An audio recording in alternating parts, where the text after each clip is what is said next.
Welcome back. You're watching Talking Point. I'm your host Puneet Zaveri. Now, we're tracking Finolex cables right now. The company reported a decent revenue growth of roughly 14% for this particular quarter, while EBITDA on an absolute basis rose by roughly 10 to 11%. The EBITDA margins were down by roughly 30 basis points compared to the previous year. On profitability as well, we've seen the company report decent profitability of roughly 5 to 6%.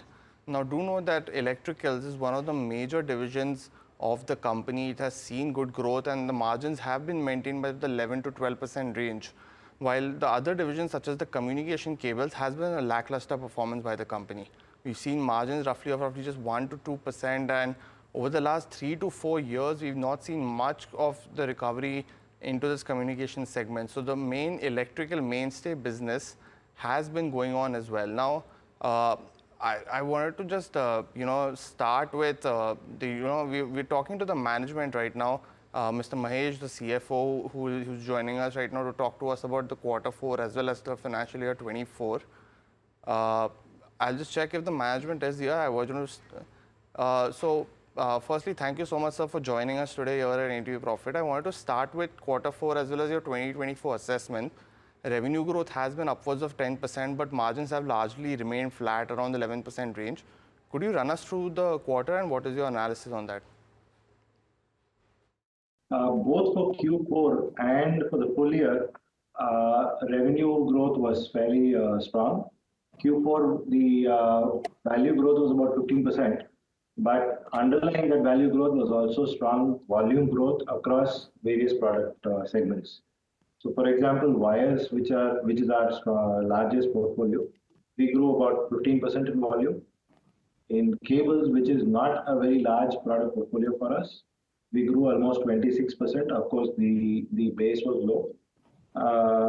In communication cables, other than optic fiber business, we're talking now about metal-based cables. There we grew in volume by on an average of about 14%. The fiber products did not grow primarily because the largest spender in the economy, the government, their tenders were delayed all the way until March this year. In fact, the tender is still not closed and it is expected to close only after the elections. So there has been zero business from the government in that sense. And the private telecom players also, their renewal of contracts got delayed, and those happened somewhere around February or so of this year. So other than that one product segment, all the other product segments we have shown fairly good positive growth. As far as the margins are concerned, if you recall, since February this year, commodity prices have been going up, both on the PVC side as well as on the metal side. So while we have increased prices, while we have passed on the price increase to them, there will always be a lag. I will not be able to change the price overnight. One has to establish that the change is more or less permanent before you are able to change the price. And both ways, when you have to increase the price, there is a pushback from the market. And sometimes you have to take it a little bit slow and sacrifice a little bit of margin for a while before you catch up. Eventually, the cost does get passed on, but there might be a lag, and this is probably that lag. So I'm not too worried about the level where the margins are at this point in time. At EBIT level of about 12.5% for the electrical cable side, we will still be among our peers. If you look at it, we will still be close to top of the heap there. So I'm not too worried about that part. Going forwards, I think the resilience of the economy, if it behaves the way it has been behaving over the last several quarters, if that continues, then I think that is a good indicator for many companies like ours.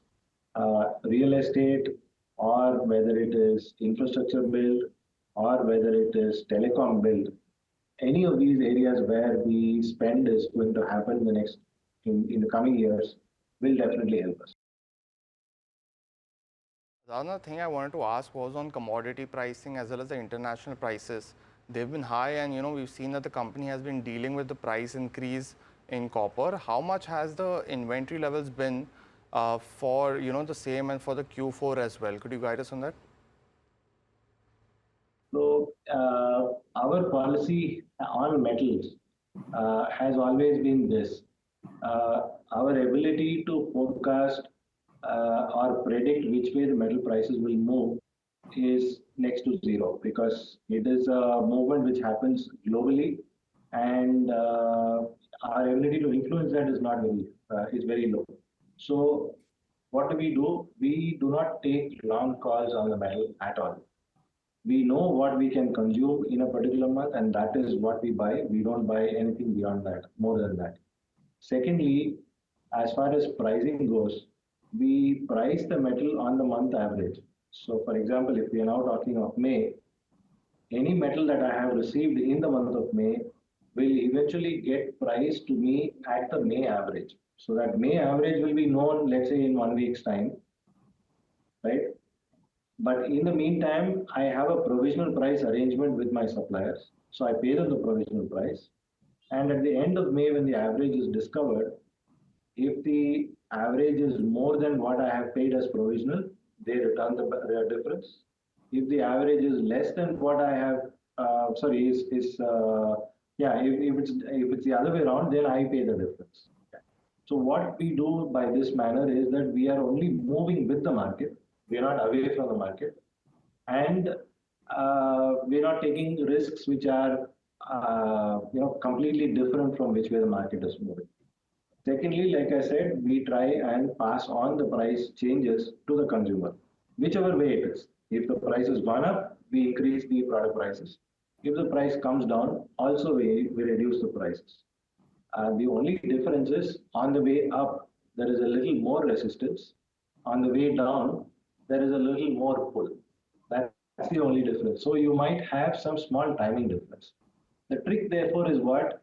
To keep inventories tight, while on the one side you want to be able to satisfy the needs of your customer when they want it.